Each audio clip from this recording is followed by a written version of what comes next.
Essa aqui é a placa que indica que você vai para Cafundó ou segue direto para Quaraci. Você escolhe qual vai ser o seu caminho.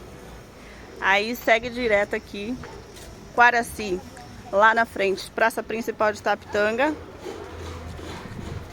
E seguindo para lá, rumo à estrada de chão, Cafundó. Olha, gente, Itapitanga. Tempinho hoje não tá nada bonitinho, mas é o normal. A gente tá entrando num tempo que vai vir frio.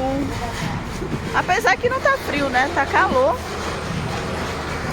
E aqui é a avenida principal de Itapitanga.